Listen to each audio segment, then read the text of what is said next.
Okay. So I think all of us know that this could, yesterday was the World Lake Day, and so during my presentation, what I'll try to do, what Ritesh mentioned, I'll just give you a background. I mean, why World Lake Day? Because we have got already a World Wetland Day. So what is the genesis, how it came, that I believe would be very useful for us. So may I have next slide, please? All right. So if you see the global policy context, so UNIA, United Nations Environment, that is Assembly. So in 2022, a global milestone, I think UNIA 5x4 resolution on sustainable lake management. I think that is the first UN dialogue where the lake was pronounced. I think till that time, lake was never in the UN dialogue. Always, the first time it came in the UNIA 2022. Ria, am I audible clearly? Okay, thank you. So this is the first global mandate recognizing the lake as a critical ecosystem. That is, please keep a note of it. Then it emphasizes their role in livelihood, biodiversity, and climate adaptation. So these are again, kind of very important, because the first time the UN they recognize lake's function, which is linked to this.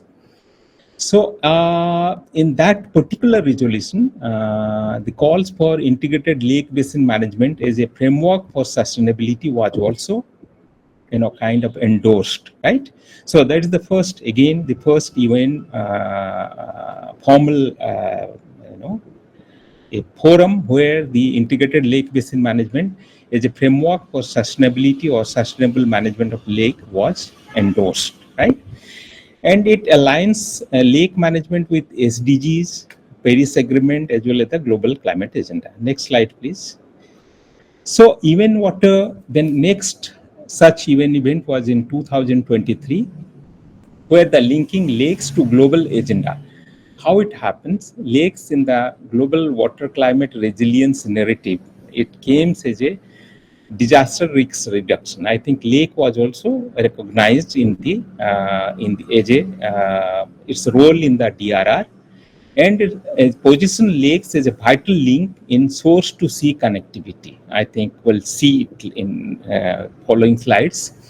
So it also reinforced their role in basin-wide resilience building. I think how the lakes has got a role in basin-wide resilience building. Then calls for integrating lakes into climate adaptation and water governance framework. So these are again UN Water 2023 contribution, where the lakes multiple role was acknowledged. Next slide, please. Then comes the UN General Assembly resolution, where the World Lake Day in 2024, World Lake Day was again, it was decided that World Lake Day would be, every year it would be observed, and that's how we are here, right? So World Lake Day is elevating lake as a global platform. I think that is again that elevated the lake into a global platform. And its official UN General Assembly recognition of lakes is an annual World Lake Day platform to mobilize awareness, action, and investment.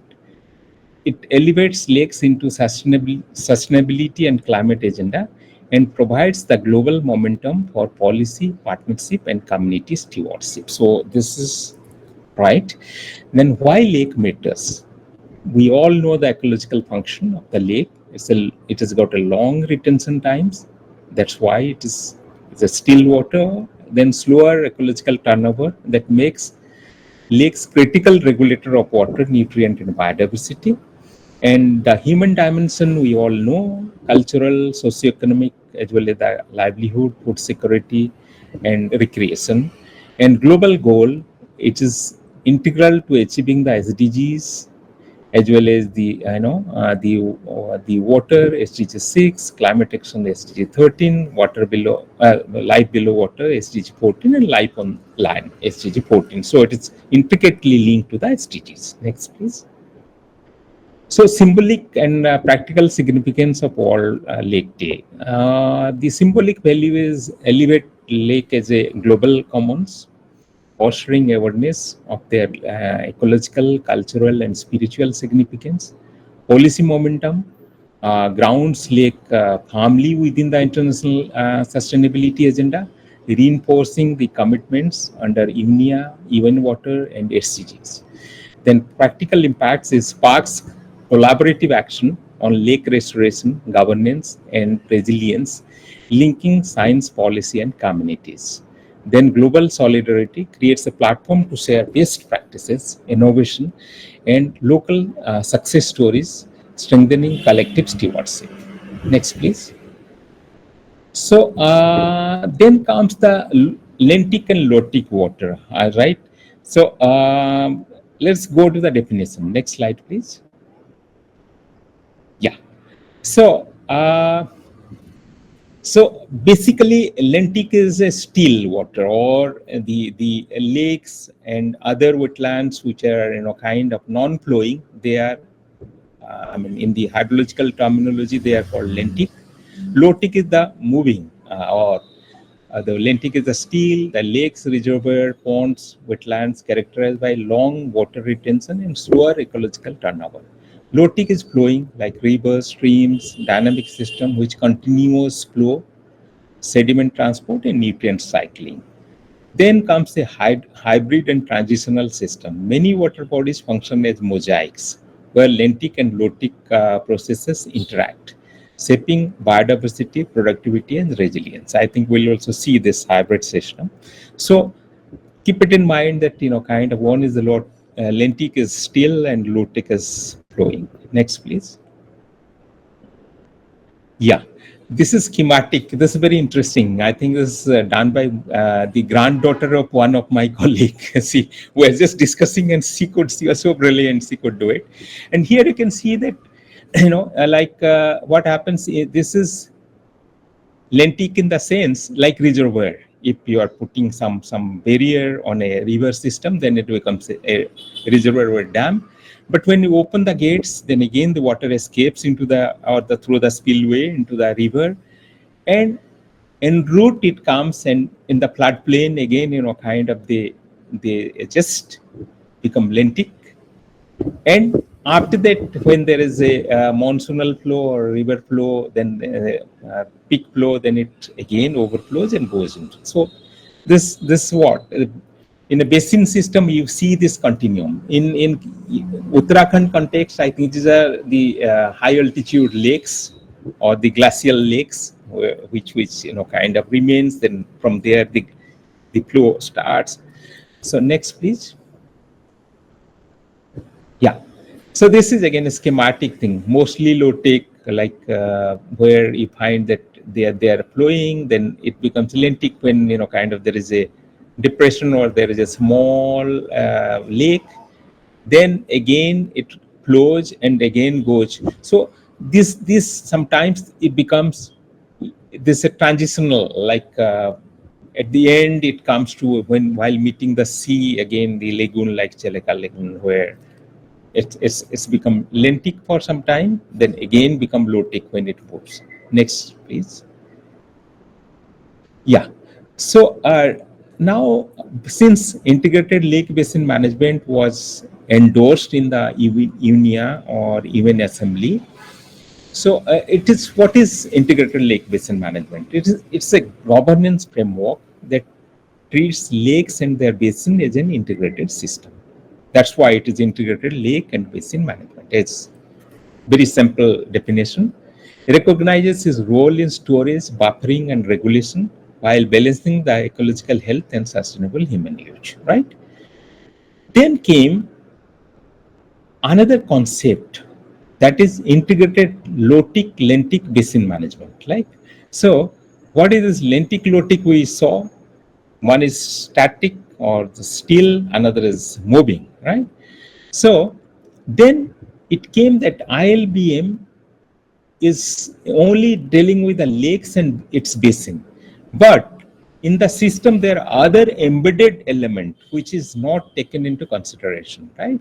So that's why to capture that, this definition, integrated lotic lentic basin management, where it's an expanded framework that extend ILBM by linking lakes, lentic system with the river, because ultimately, kind of we see many river, the input or the comes from the river, and other flowing low-tech system recognize their interdependence and managing them as a single connected continuum. So this IL ILLBM is nothing but a continuum. I think that continuum was recognized here. Next, please. Yeah. So lakes and irrigation concept, how it came. Basically, lakes in integrated water resource management, which is adopted as in all the water policies of many nations, including India. Then lakes, and what is the role of lakes and how lakes kind of embeds in the integrated river basin management, and how lakes embed in the disaster risk reduction, and how lake in the source to sea framework. So these are something which the gaps are filled by integrated lentic basin management, where it integrates lakes into basin-wide planning and governance, links lentic and lotic coastal system as well as the coastal system as a continuum, right? And enhances the resilience, sustainability, and cross-sectoral coordination. So, to link the lake with IWRM, IRBM, and DRR as well as source to sea, the ILLBM, kind of depicts that continuum, right? Next, please. So, just I'm not going for all this, but to give you an example, I mean, a flavor about it, how IWRM versus integrated lentic basin management, the complementary perspective. Let us see how it happens. IWRM focuses on the priorities that prioritizes integrated allocation of use of water resources, but often underrepresents lentic lake ecosystem. So in IWRM, you won't find the lentic element or the lake. That is not there. That is in. So ILLBM, that its contribution, it recognizes lakes as a natural storage, buffering, and regulation system in the basin, strengthen the cross-sectoral coordination to address climate variability and competing water uses, and provides governance and participatory framework tailored for long-term lake sustainability, right? So it also enhances the resilience of multi-use basins by integrating ecological, social, and economic values of the lakes. So basically, kind of that gaps or the IWRM is mute about the lentic system of the lake, but ILLBM connects and makes that continuum to happen, right? Yes. Okay. Next, please. Okay. So why this concept came? Because in India, the integrated lake basin management was, kind of recognized. Then came this thought, because to integrate also the low-tech component into it. So bridging the governance gaps, that is, overcomes the fragmented and sectoral approaches by promoting integrated multi-level governance. So here the basin in real sense, where the river basin is also, rivers are integrated into it, and also the coastal processes are also integrated into it.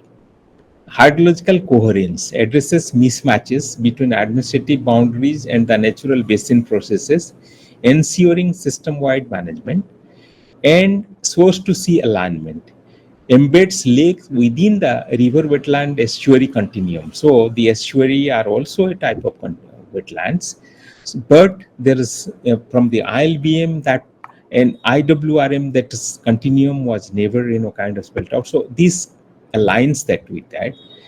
So supporting a holistic resilience and sustainability, and climate and livelihood relevance, strengthen the adaptive capacity, safeguarding the ecosystem services and community well-being, under climate stress, right? So this is how, this is why the this came, this ILLBM concept came. Next, please.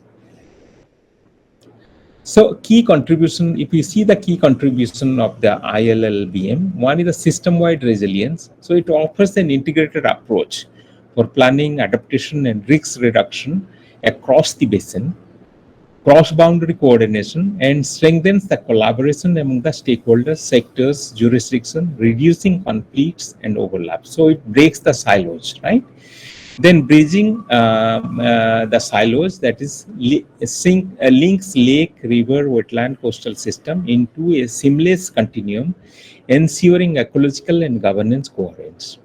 Then adaptive governance incorporates flexibility to respond to climate variability, socioeconomic pressure, and the emerging challenges.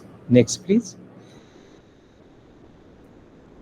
So this is why ILBM is important, because it moves beyond the lake, or only governance by embedding lakes within the river wetland estuary continuum, addresses climate induced stresses, that is alter inflows, salinity shifts, flood and drought through integrated responses, and strengthen the resilience, biodiversity conservation, and livelihood security in multi-use basins.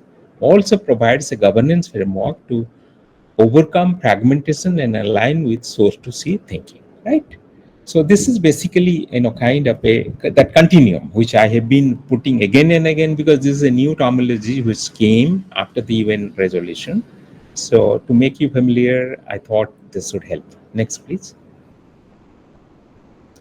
So what would be the future direction of this integrated lentic basin management? One is the wider application, expand and tailor the approach for different basin contexts, from transboundary rivers to local wetlands.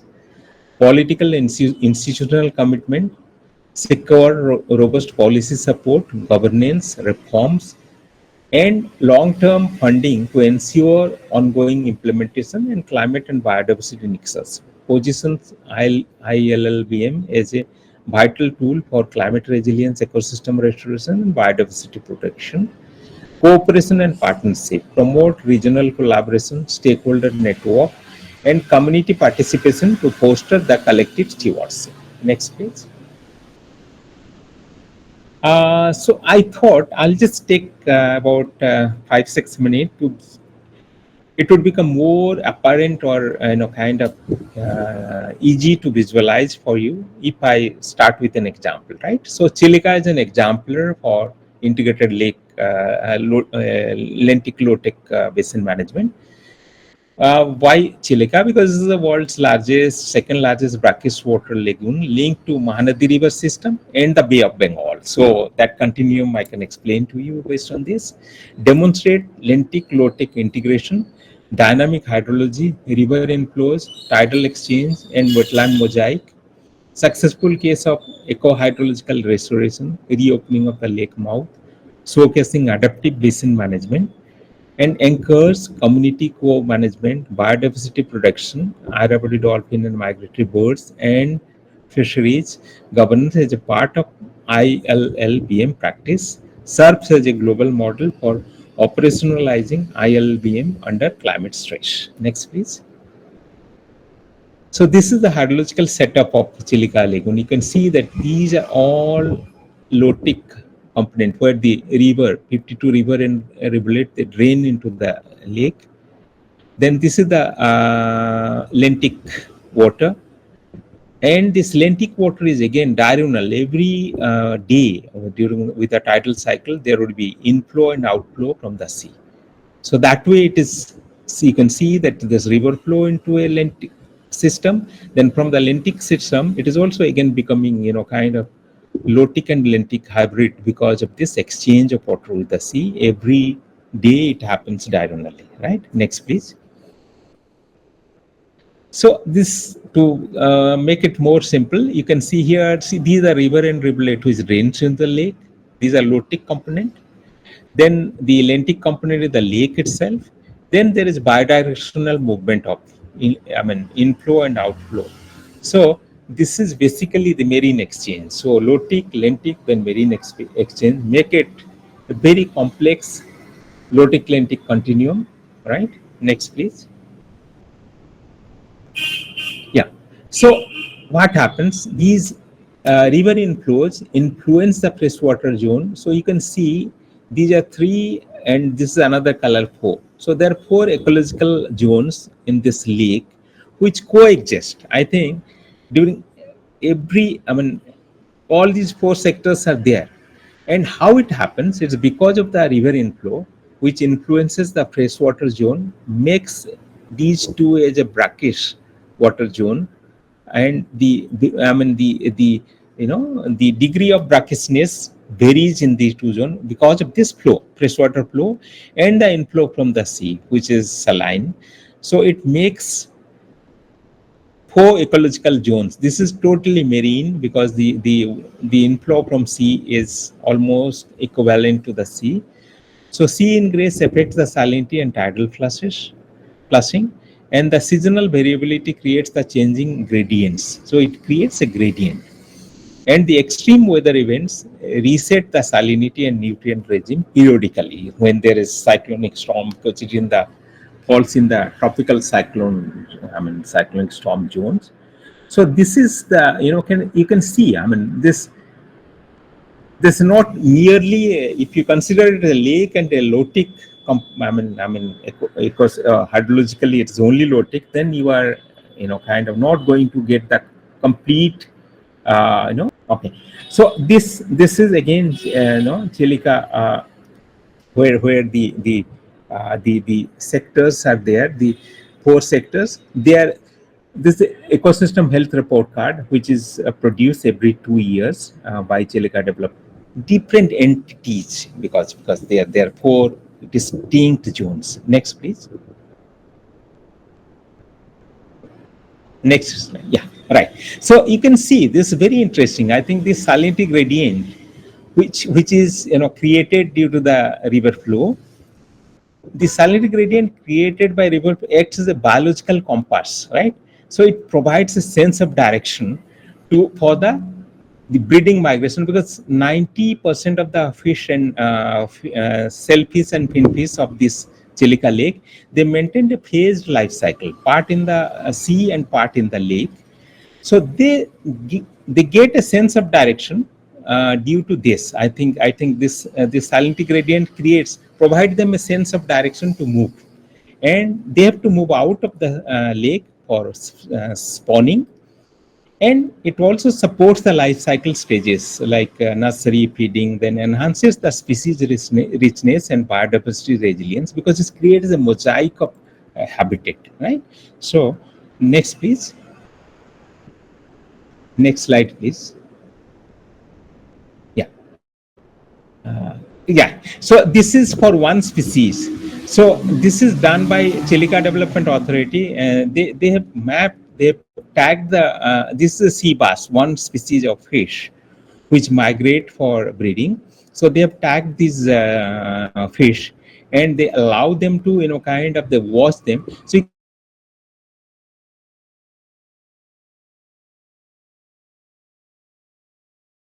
So please unmute yourself. right. So now you can hear me. Okay.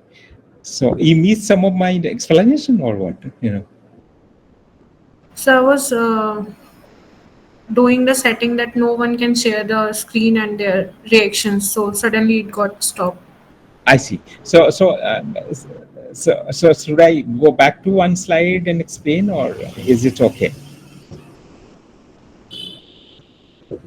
Okay, right. So this is basically this is how they 90% the fish species, as I said, they maintain a phased life cycle. They part in the lake and part in the sea.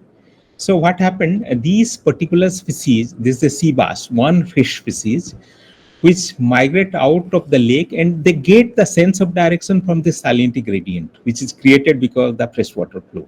Freshwater flow create a gradient, so they get a, they start migrating, following that So that's why I said it's salinity gradient, or these this gradient is created by the river, which acts as a compass for these people to sense of direction for migrating, and they breed here. So that's how it's not only for the breeding of these species, but they also create a kind of multiple niche, right? Where next please. Next, please. Yeah. So this eco-hydrological niches, right? The phrase brackish and marine transition created dynamic multi-niche habitat mosaic. You can just imagine like a mosaic. So this freshwater flow and this marine flow, they create a multiple, the millions of small niches, which kind of and they coexist. Like in other water body or the lake, you find that there are either fresh water, one kind of ecosystem, but here it's a multiple ecosystem, right? And this sustains the endemic migratory estuarine assemblies by maintaining functional ecological connectivity and trophic linkages across freshwater, brackish, and marine niches. Flow-driven transaction regulates the balance of salinity nutrient exchange, sediment transport, thereby enhancing ecosystem stability, natural buffering against floods, storm surges, and saline intrusion, thus disaster risk reduction, and promotes climate resilience adaptation by maintaining ecological integrity, sequestrating carbon in woodland and seagrasses by the seagrasses, and enabling the ecosystem and dependent livelihood to withstand climate variability. So this exhibited a very strong resilience and adaptive capacity, ensuring a rapid hydrological and socio-economic recovery after the severe cyclonic storm Phylline in 2013. The entire lake system ecosystem was turned into a freshwater ecosystem for more than 60 days, but because of its resilience, it could withstand it and it could recover. So that is the DRR, right? Next, please. So this is an example. You see, Silica had in 2000 a hydrological restoration was done, and the seagrass meadows, which is a very good indicator of the this brackish water system. You can see that in 2004 it increased to 86 square kilometer, and by 2012 it is increased to 102 square kilometer. Then in 2013 the severe cyclonic storm happened, and from 102 it reduced to 55. I think most of the seagrass meadows were destroyed, but you can see within 1 year it recovered. I think that to its 2012 the level. So that indicates the resilience, how a healthy ecosystem, if it is biodiversity is intense, intact, then it can sprung back to its original form, and it can withstand the disaster. Next, please. Yeah. So this will be a last two slides. One is that what are the key gaps? Okay, we saw that kind of Celica is a perfect exemplar of integrated loaded lentic basin management. So one is that institutional fragmentation. I think still multiple agencies like fisheries, irrigation, water resource department, CDA, tourism, and ports operate in silos with weak convergence. Though there is a mechanism, Silica Development Authority has got a governing body, but see that is the only forum where this integration can take place, which is perhaps kind of the gaps which need to be more formalized. Then sectoral hydrology gaps, that is lack of integrated water balance assessment, river inflows, lagoon storage, and sea mouth exchange to guide basin-wide decision. I think this has to happen. Then limited multi-tiered governance, weak basin community level integration, then district, block, and panchayat institution not adequately embedded in the lake governance. Then inadequate data integration, the salinity mapping, biodiversity inventories, and climate risk assessment and the livelihood data exist but remain fragmented across agencies. You saw it is a very complex ecosystem, so it needs a very robust data integration, and for that I think a very kind of robust framework need to be in place. Then weak legal backing. CDA operates through executive order rather than a comprehensive legislative framework. that ensures basin level accountability. I think it's still a society, a registered society. Then climate and DRR mainstreaming deficits. Then cyclone and flood buffering function of Chilika are not explicitly integrated into the coastal disaster management or state climate action planning. Yeah. Next, please. Next slide, please.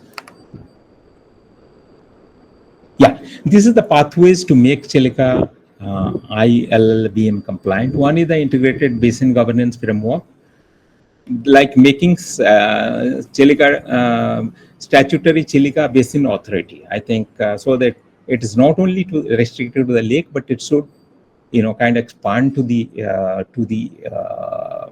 basin and right? Then adopt a multi-tiered governance architecture where basin, district, block, panchayat, and community institutions are integrated. Then sectoral hydrology integration. So develop a dynamic water salinity balance model incorporating river inflows, lagoon storage, and sea exchange, and climate variability. I think Dr. Ritesh, kind of tried to integrate that climate variability into it and use this as a foundation for planning fisheries, irrigation, and salinity regime. Then legal and policy reform, like some kind of legislation is required. Like we have got for the East Kolkata Wetland Act, then Loktak Development Authority Act, but Chilika, we don't have any, kind of such policy or act. Then community empowerment, scale up community-based fisheries co-management like Manglajodi Borders Initiative need to be, kind of recognized and empowered them more and more. Then mainstreaming the climate resilience and DRR, integrate Chilika's buffering role against cyclone and flood into OSDM, Odisha State Disaster Management Authority and State Climate Action Plan, and prioritize wetland carbon and blue carbon accounting for the PES and carbon credit. So I think next slide, please. I think I've just tried to sum up. Yes. So this Chilika LBM could be it could be a replicable model because it demonstrates the strength of integrated hydrology. It also establishes ecological sectoring as a proven management tool. I think that's very important. Then demonstrate resilience and adaptive capacity and provides a scalable governance framework, right? And its positions Chilika as a global exemplar of ILLBM, where ecological sustainability converges with resilience, climate adaptation, socioeconomic equity, and cultural heritage. So next, please. So thank you for your kind attention. Yeah, thank you. Yeah. Thank you so much, sir, for this insightful presentation. Now the session is open for Q&A. So please ask your query or you can type on the chat box and sir will answer your queries. Okay, Priya, you want to ask query? Okay, unmute Priya. Hello. Good afternoon, sir. Sir, I had three questions for you. So, one was, I think when you were showing the example of silica, you only showed the map of Odisha.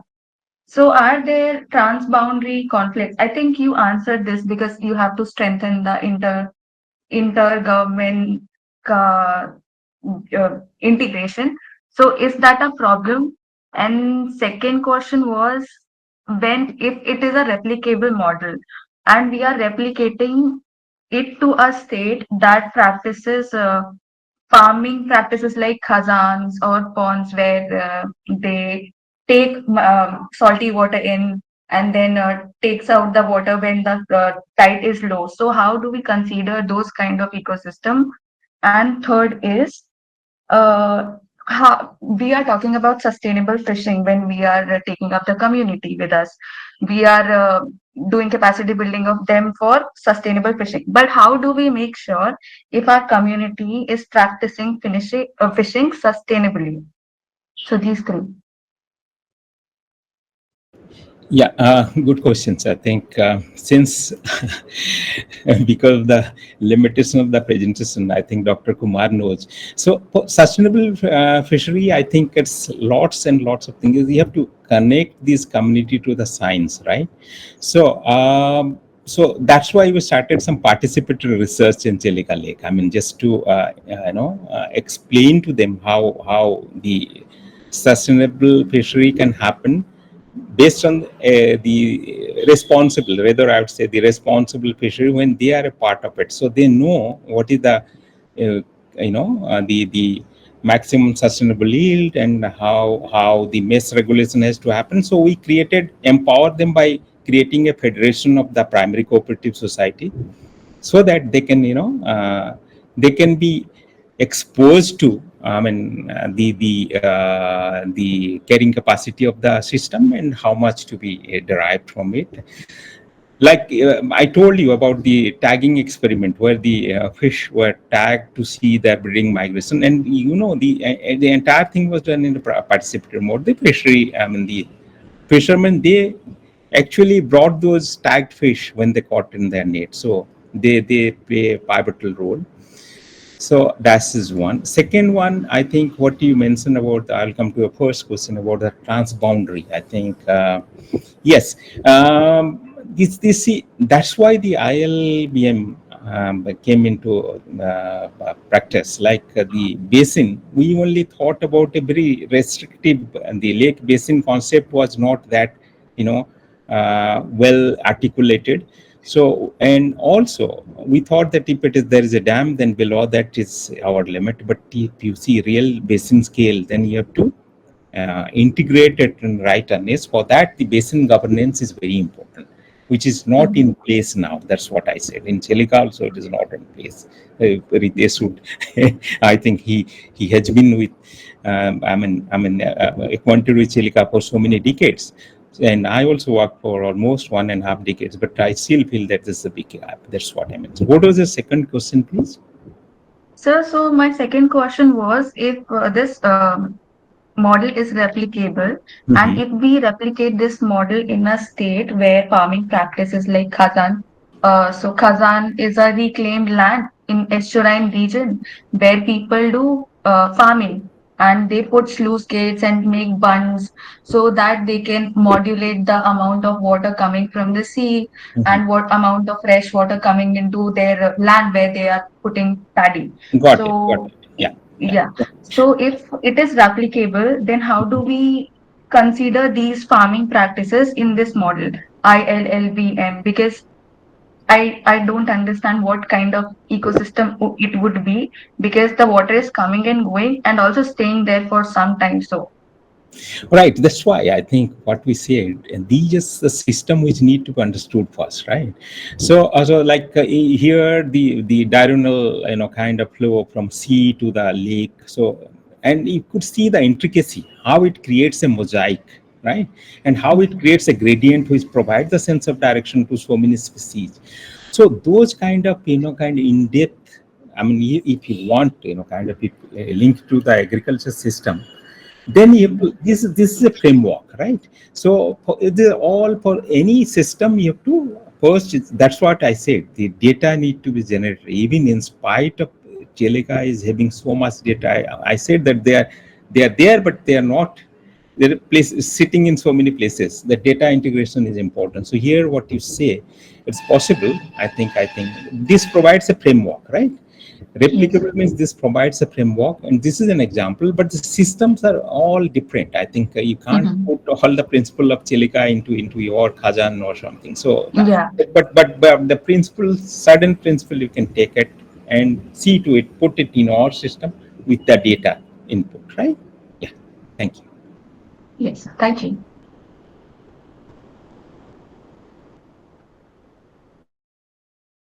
Uh, Apart from Priya, anyone else want to ask any query with sir or ask questions with sir? Uh, Sir, I have a query. I want to ask a question. Please. So, how can ecocentric frameworks address the challenges of invasive species and habitat degradation in wetland? under climate stress, and what role does integrating traditional ecological knowledge play in enhancing these efforts? Right, again, a wonderful question. I think, see, we had a huge problem of water hyacinth in Chelika Lake because it turned into a freshwater, almost a freshwater ecosystem. There is no exchange from the sea, right? Water from the sea. So at one stage, my previous, the management, they thought that if we cut down the freshwater flow into the system, then we can, the salinity was built up, but that would have been disastrous, right?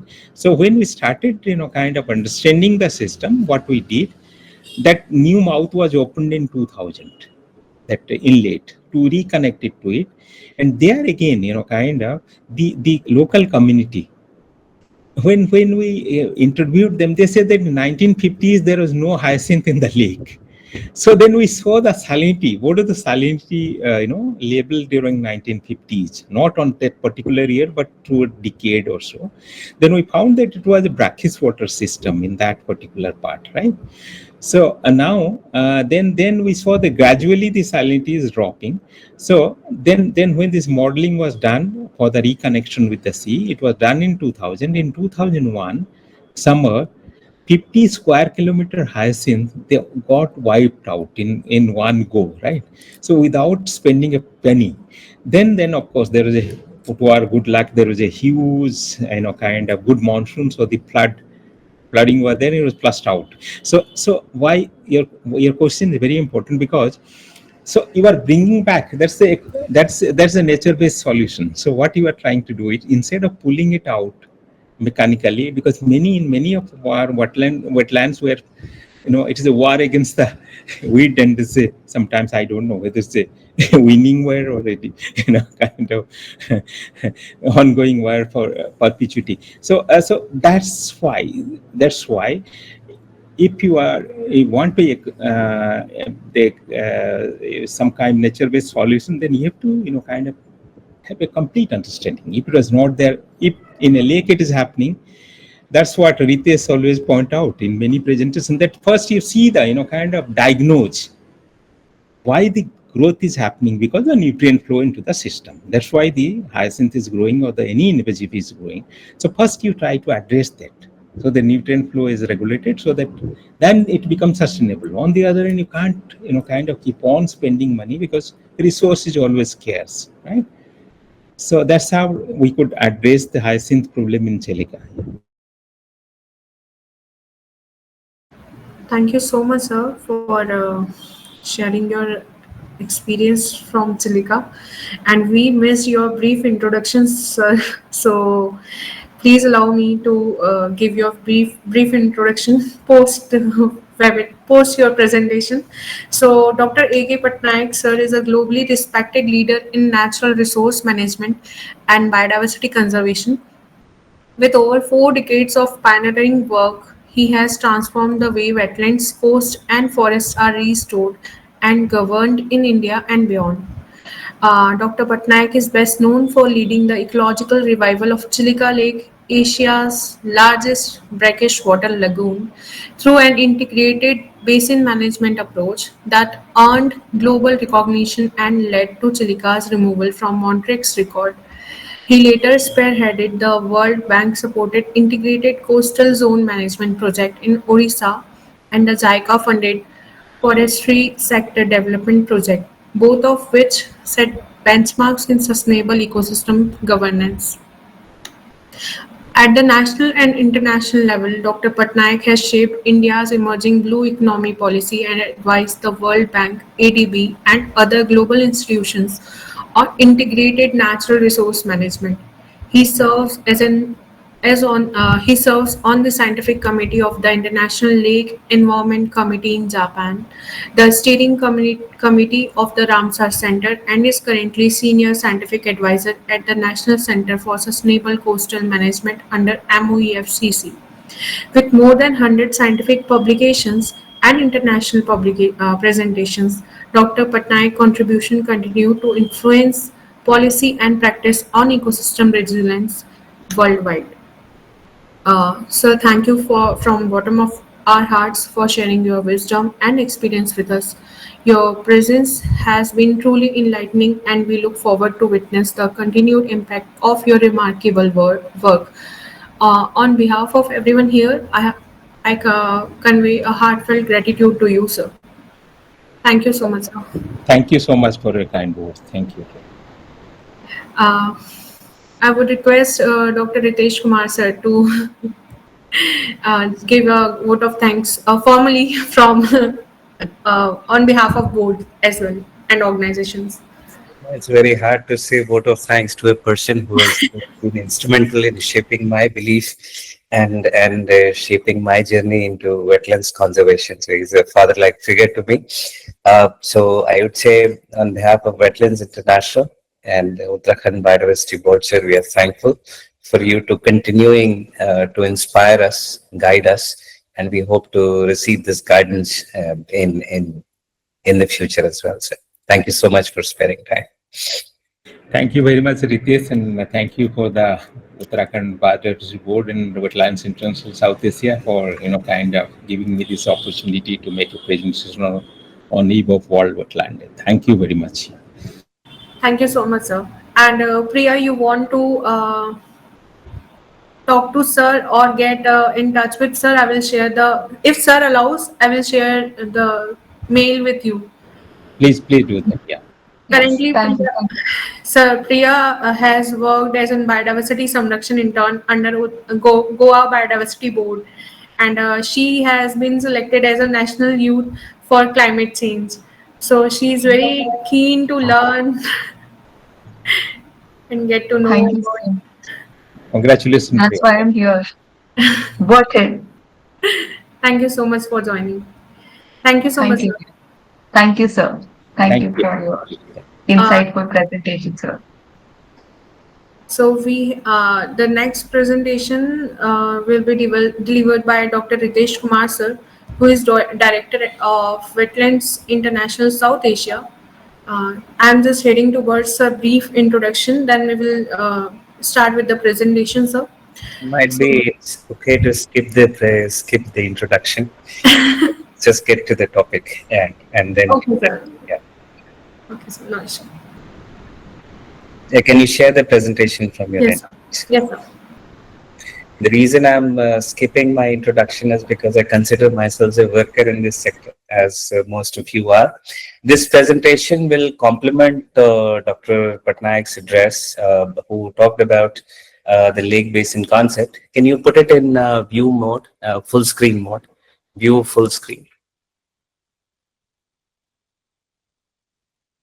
So this presentation would help structure the whole journey, how wetlands conservation and lakes conservation are figured in policy making, and what does it, what have we gained thus far in the last 30-40 years, and what are the challenges that remain. Can you move to the next slide? You can scroll down on the screen. Should work. Okay. So when we look at lakes or wetlands, the challenge is they cross the duality of land and water. It is very difficult to define comprehensively or understand these ecosystems because much of our sciences and policy making has been working on the duality of land and water. So either you have something for the land or for water. But in wetlands and lakes, which are a type of wetlands, these two interact to create an ecosystem. And this is where much of the policy making is challenged because they're not prepared or not designed to handle the interaction or the interface very well. Next slide. As you know, one of my colleagues in German cooperation drew up what started as a simple exercise on what do we call a wetland.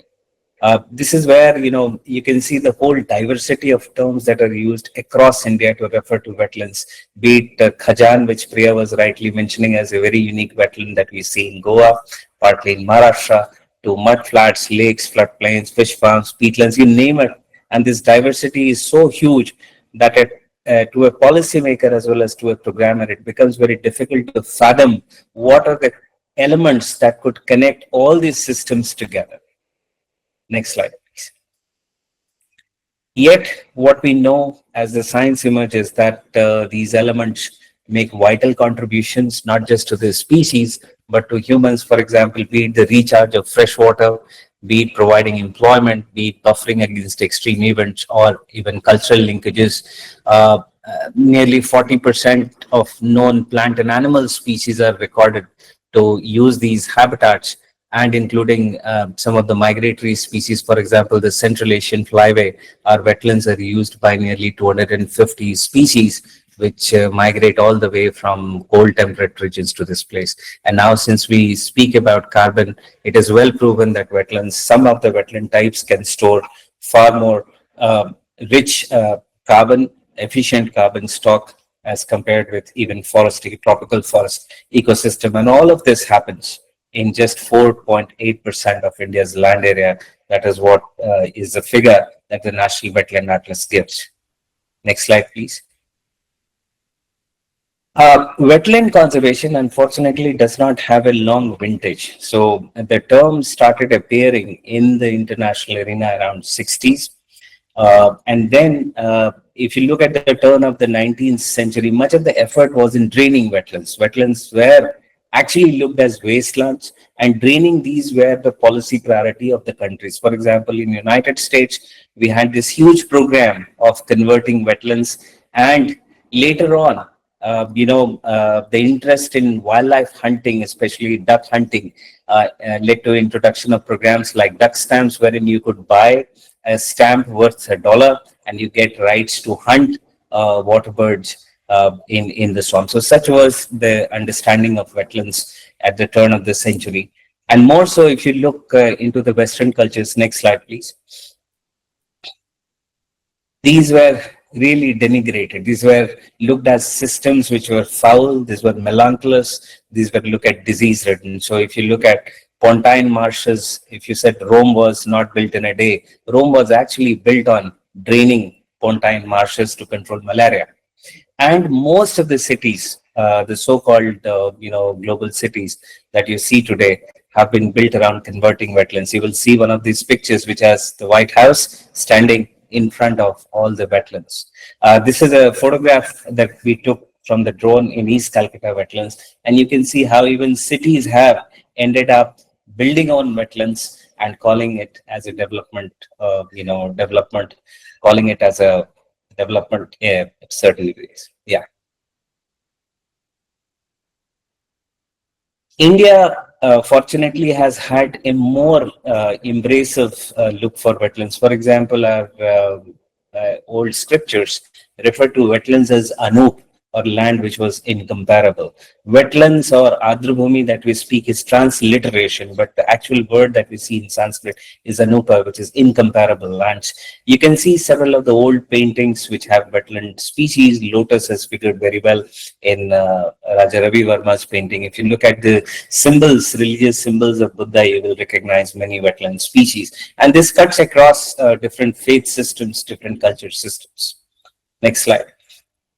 We also had diverse governance arrangements. For example, in Kerala, while the national park used to be a hunting reserve, in Vedanthangal in Tamil Nadu, the farmers recognized that the visiting birds left guano, which was so rich in nutrients that it saved them a lot of cost on fertilizers, and thereby they requested the erstwhile British colonial rulers to protect this. This was India's first even pre-independence, first protected area, wetland protected area that emerged. In the temple tanks of South India, there has been a historical tradition of conserving these as a water harvesting system. Every drop that dropped into the Deccan region was stored one way or other into these cascading systems. And when you look into Chilka, Dr. Pattayak delivered a very wonderful narrative. Chilka had not only over 150 types of fishing gears, which the local communities used, putting a sanction on where to fish, how to fish, and when to fish. So our governance legacy of wetlands has actually had some very nice elements. Next slide. In the British India, some contrasts are seen. On one hand, you see situations like Mahanadi Delta, wherein a rich delta attempts to tax water led to embanking huge swaths of the delta, converting a flood dependent ecosystem into a flood vulnerable, waterlogging vulnerable system. But you also see city plans of people like Patrick Geddes. When you look at Indore, they had good conceptualization of the value wetlands could bring to sustainability in the cities. Post-independence, however, next slide, uh, there was an increasing disconnect with wetlands. One, as India went through a series of famines, the governments sponsored more and more conversion of wetlands to bring more land under plough, because in those days, food security was a challenge, and the only land available in those days was wasteland, wetlands. This image is taken from Kerala, which was considered to be the rice bowl. The whole rice bowl emerged from converting wetlands into rich, paddy cultivation centers called Kuttanad.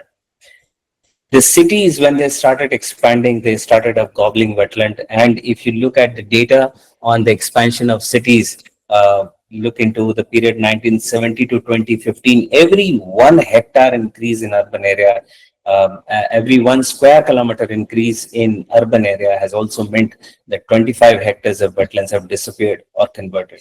On the side of irrigation, while wetlands were a critical portion of irrigation, as piped water systems, as canal irrigation took over, the value of wetlands as local irrigation suppliers or local drinking water suppliers declined considerably in South India. Next slide. Again in the 70s, borrowing from the works of stalwarts like Dr. Salim Ali, a focus on wildlife conservation value of wetlands emerged.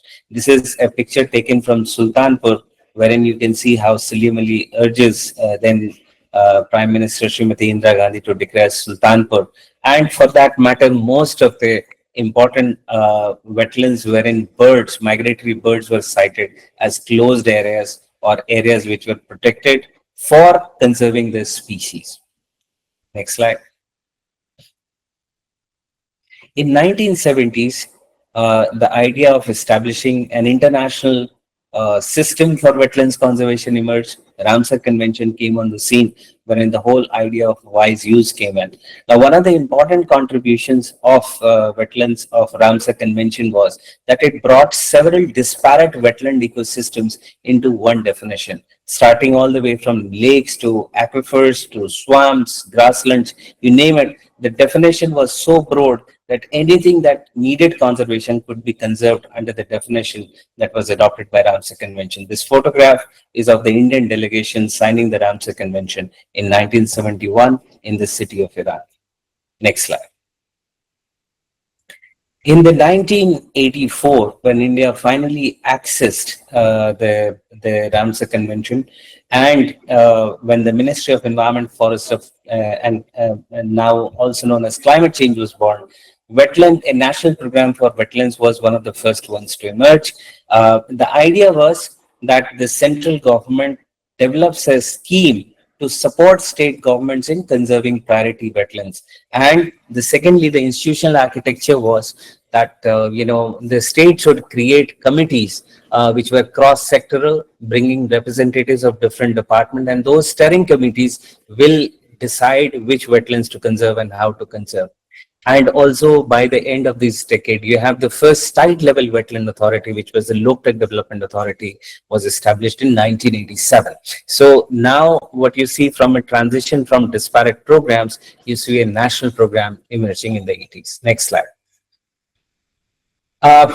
By the time we revised the national environment policy, it had a distinct section on wetlands, and two ideas emerged from that policy. One, that wetlands had a significant role in freshwater security. The second was the need for a regulatory architecture. So this led to, by 2010, promulgating the Wetlands Conservation and Management Rules under the Environment Protection Act. The idea was that while there were a set of regulations on fisheries, pollution, and other aspects which were catering to different dimensions of wetlands conservation, there was no single piece of regulation that enabled conservation of wetlands. Thus, 2010 wetland rules were brought in. In 2017, the ministry, at the behest of weak implementation, redrafted or introduced a revised revision to the wetlands conservation rules. And one of the crucial elements was that every state and every UT now has a wetland authority, which acts as the focal point for knowledge and development, for regulation matters, coordinated matters, and enabling environment matters. Please.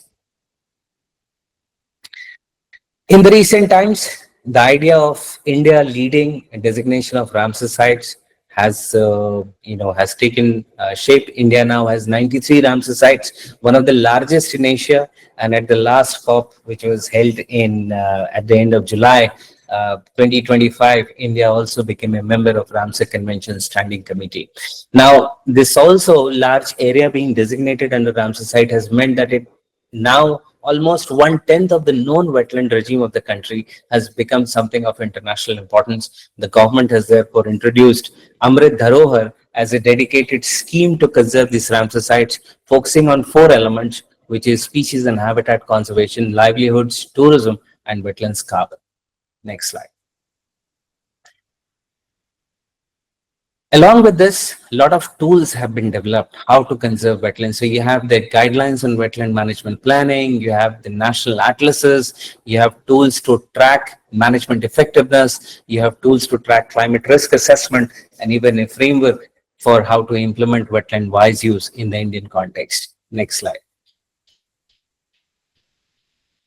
You can see the case of Chilika. In 2001, Dr. Patnaik talked about it. This restoration was the first one in Asia, and to date, it is the only one to be recognized with a Ramsar Award. This was also a signal of India's growing presence on the international stature in the field of wetlands conservation. Next slide.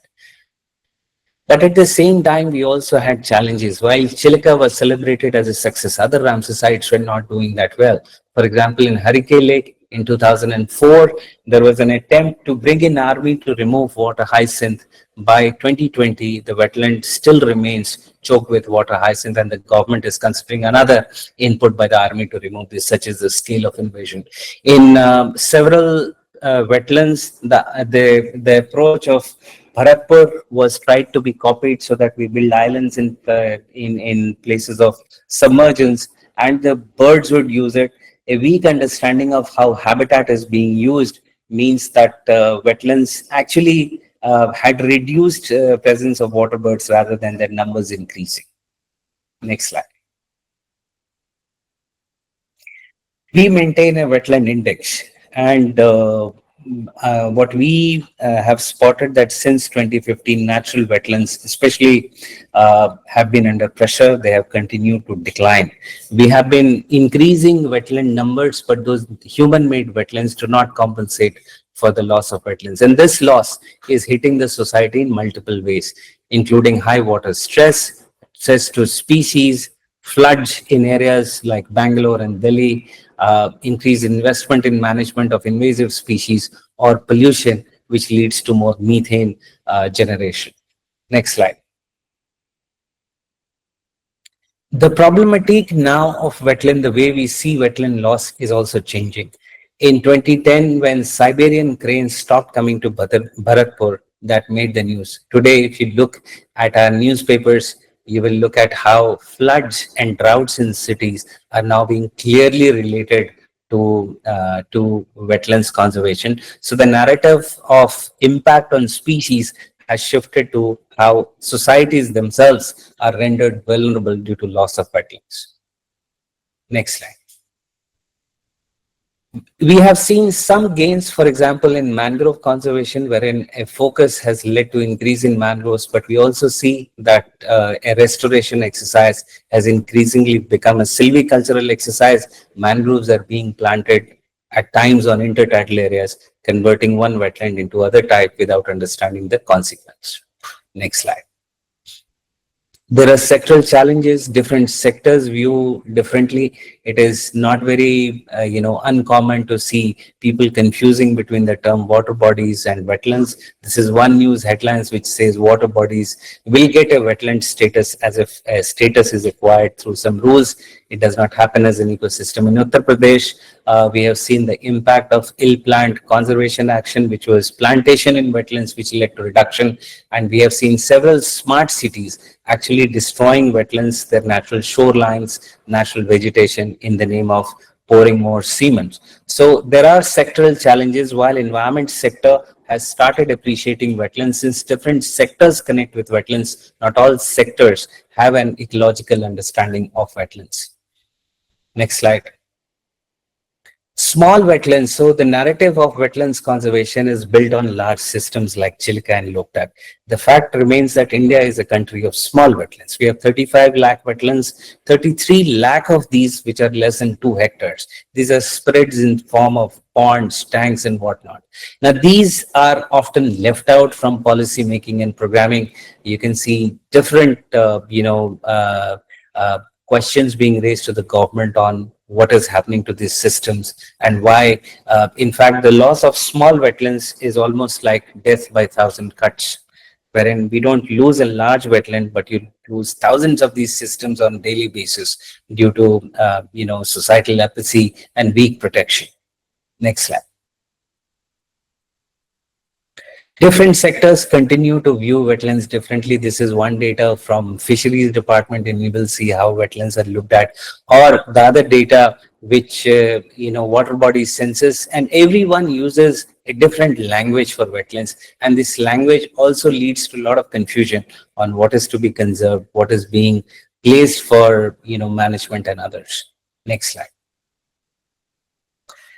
The judiciary has stepped in, and sometimes acting on behest when society, a number of PILs have received a response from the Supreme Court and the NGT. For example, recently the Supreme Court directed the center to demarcate and delineate all wetlands. They have, in a judgment that was passed a couple of days ago, they have asked to complete this task within a span of 2 months.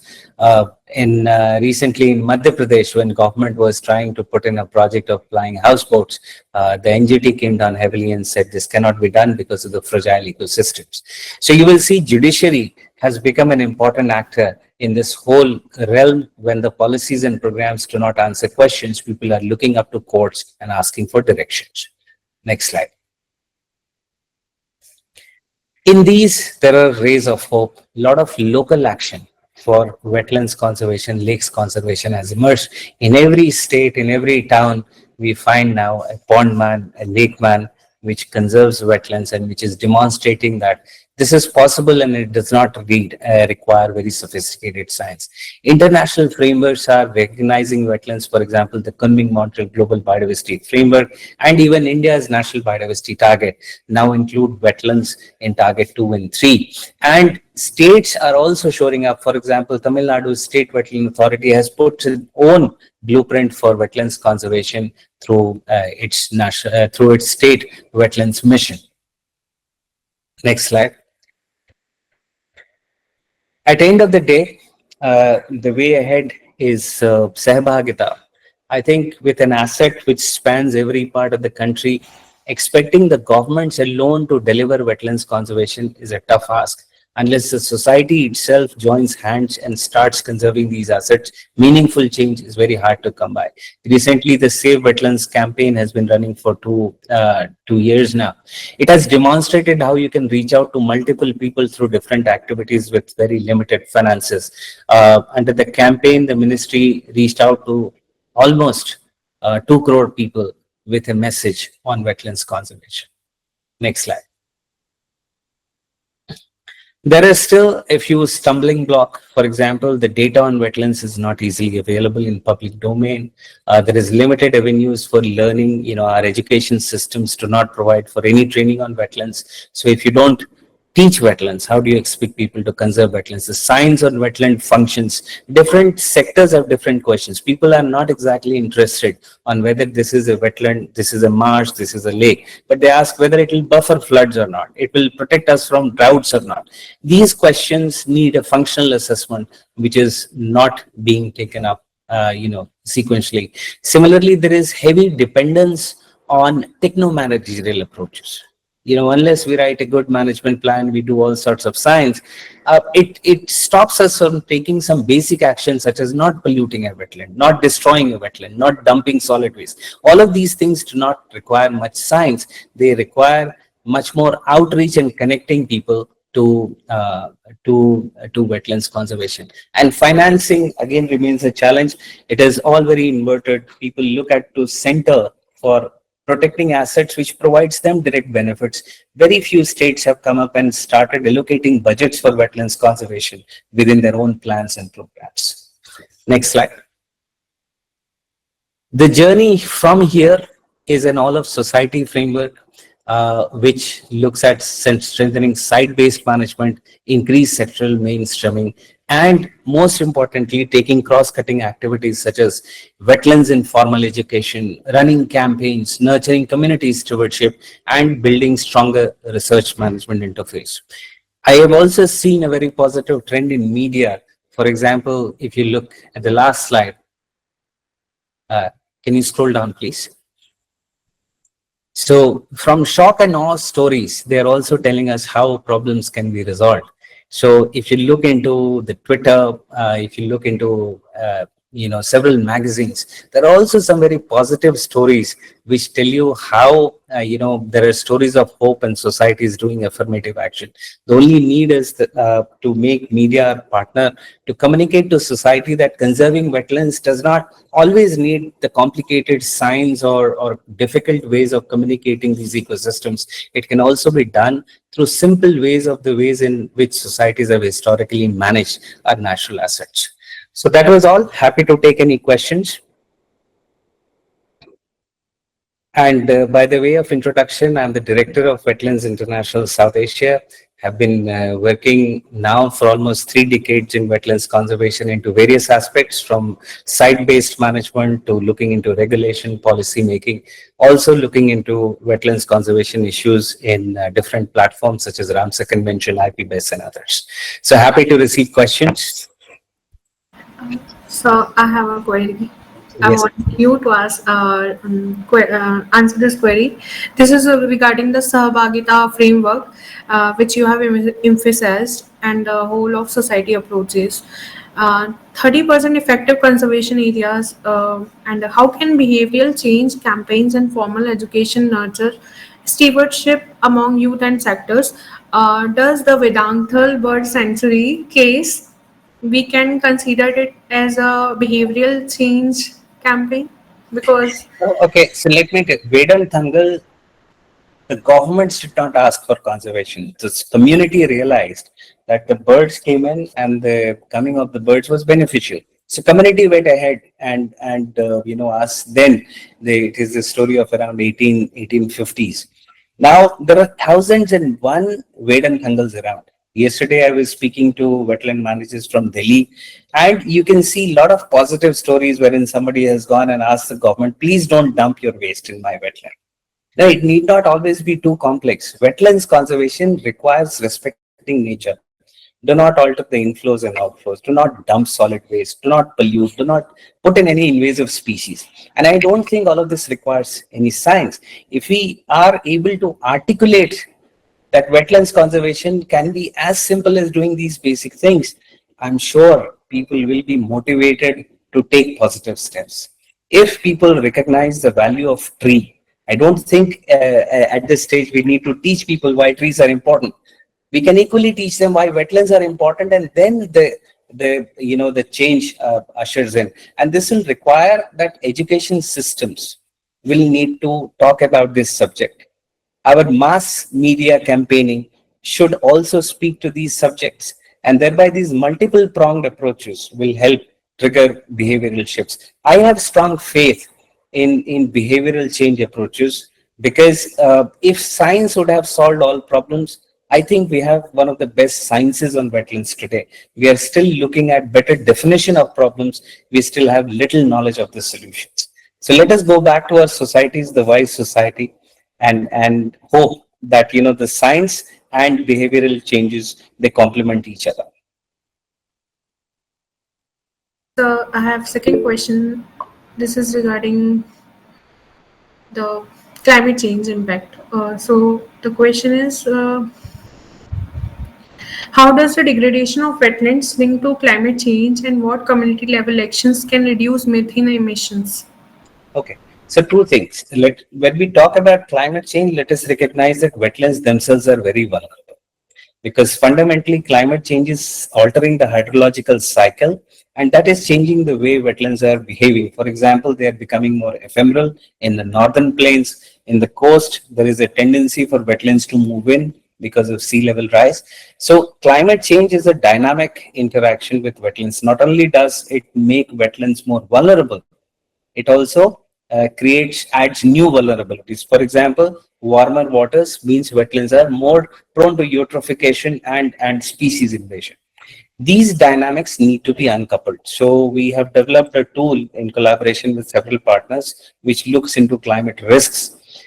Fundamentally, there are two things that need to be done. One is any wetland management planning should question all assumptions from the lens of climate change. Our current approach of management is that we build a history and we write out a plan to achieve the historical state of the system.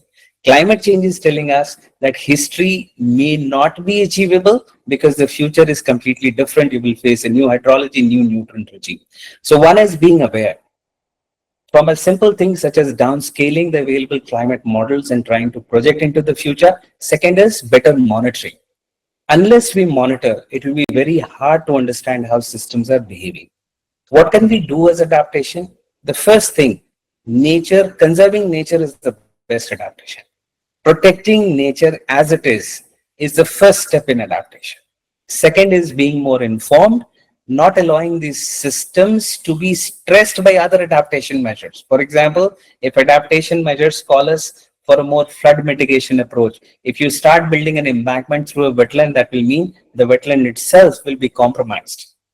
So a host of ways, but we need to talk about this subject. We need to invest more research. Not all aspects of climate change are well understood in the context of wetlands. And especially when you have a country which has wetlands as small as 1 hectare, we will have to understand how water changes before we can predict that this wetland will become dry or it will become more wet.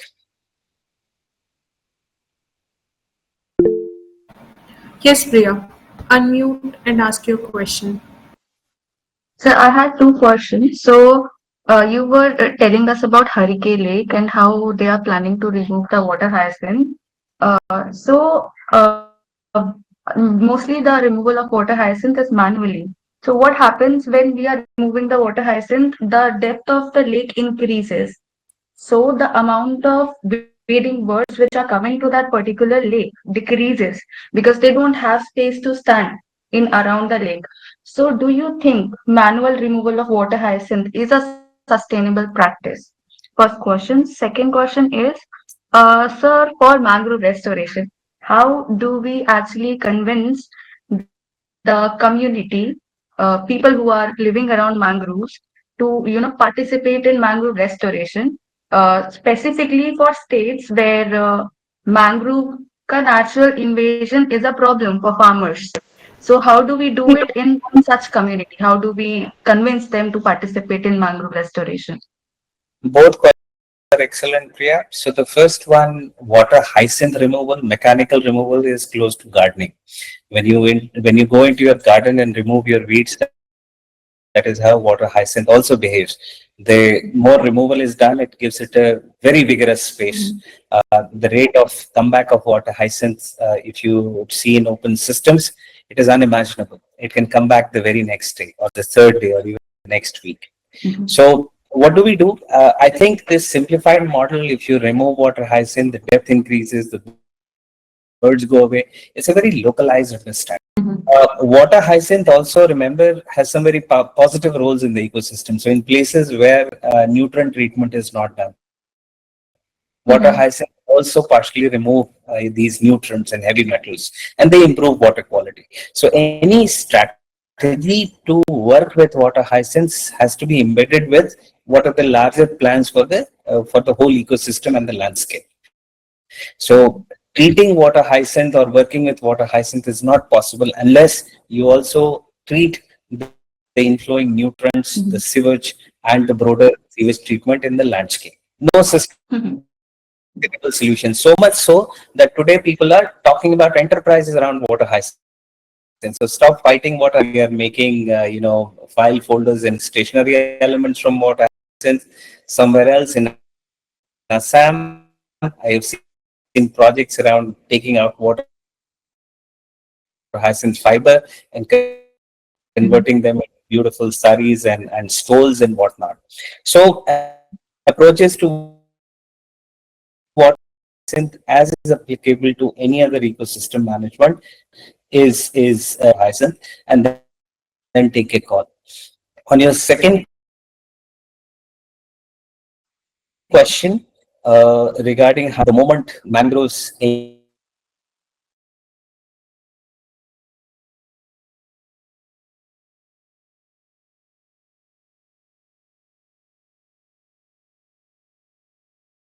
encroach or mangroves come into this, and also even Kandalamma in the whole Kerala landscape, wherein so a lot of mangroves have been lost, all destruction of mangroves, and has ensured that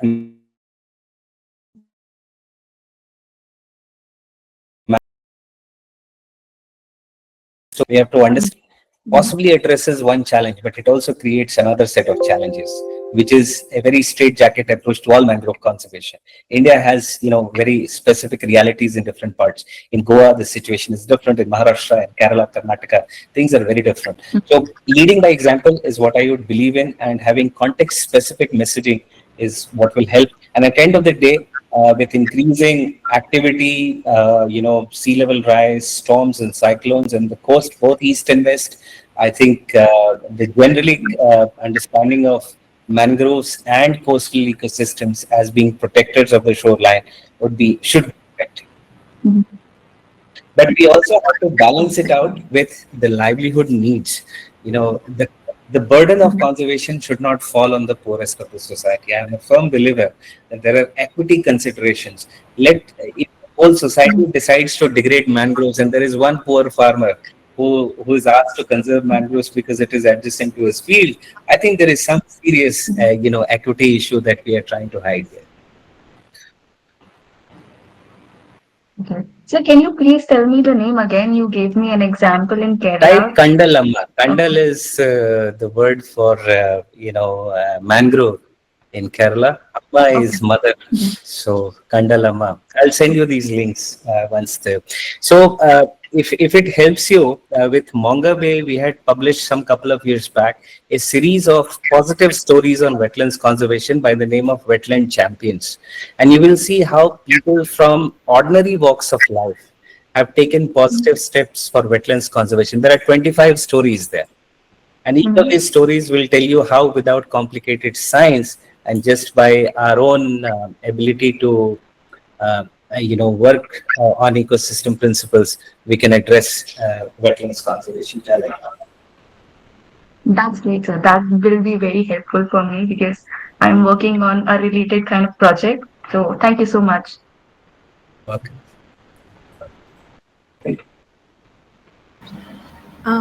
Anyone else want to ask questions with sir?